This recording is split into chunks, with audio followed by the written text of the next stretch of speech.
Bismillahirrahmanirrahim. Assalamualaikum warahmatullahi wabarakatuh. Saya Emi Rahyuni dari kelas Kewirausahaan Agribisnis.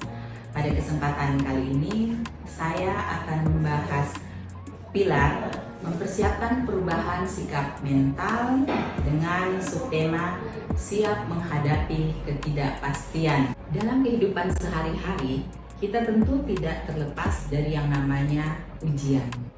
Mulai dari bangun pagi hingga mata kita tertidur di malam hari, kita pasti akan berhadapan dengan ujian demi ujian.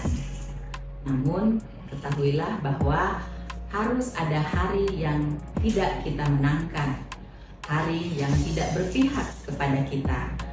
Disitulah kita membutuhkan manajemen kalbu yang baik. Manajemen kalbu atau manajemen hati yang baik bukanlah tentang mengatur waktu agar semua pekerjaan dan semua rencana terselesaikan dengan baik.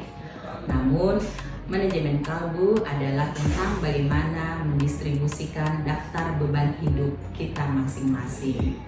Ujian, masalah, atau bahkan cobaan dari Allah Subhanahu wa Ta'ala tidak bisa kita kurangi.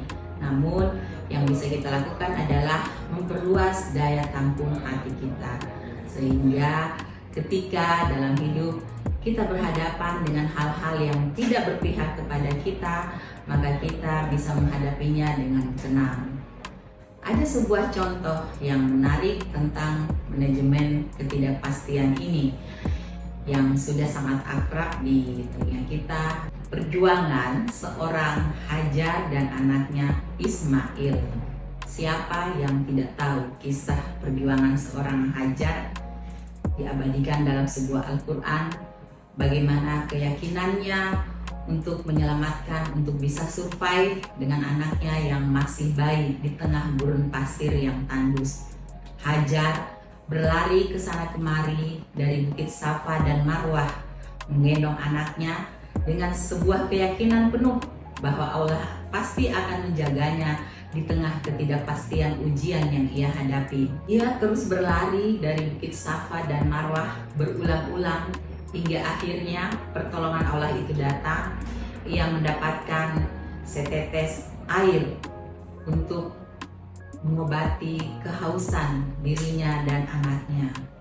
Dari perjuangan Hajar, kita belajar tentang mengelola ketidakpastian, bagaimana mental kita, bagaimana sikap kita, tentang menghadapi hal-hal di luar kendali kita, hal-hal di luar keinginan kita. Karena dunia tidak diciptakan untuk kita seorang, maka ketika sakit, ketika sulit, seharusnya kita harus tetap yakin bahwa matahari akan tetap bersinar, burung akan tetap bernyanyi, angin akan tetap berhembus. Jatuh, sembuh, tumbuh adalah siklus hidup yang harus kita lalui dalam hidup ini. Maka saat sakit, tunggulah, saat sulit, bersabarlah. Semua keadaan pasti ada akhirnya. Mulai sekarang, jangan pernah takut untuk gagal. Serumit apapun masalah, pasti ada ujungnya. Sesulit apapun ujian, pasti ada akhirnya.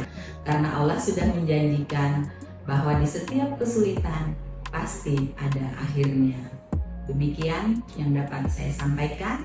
Billahi taufiq wal hidayah. Wassalamualaikum warahmatullahi wabarakatuh.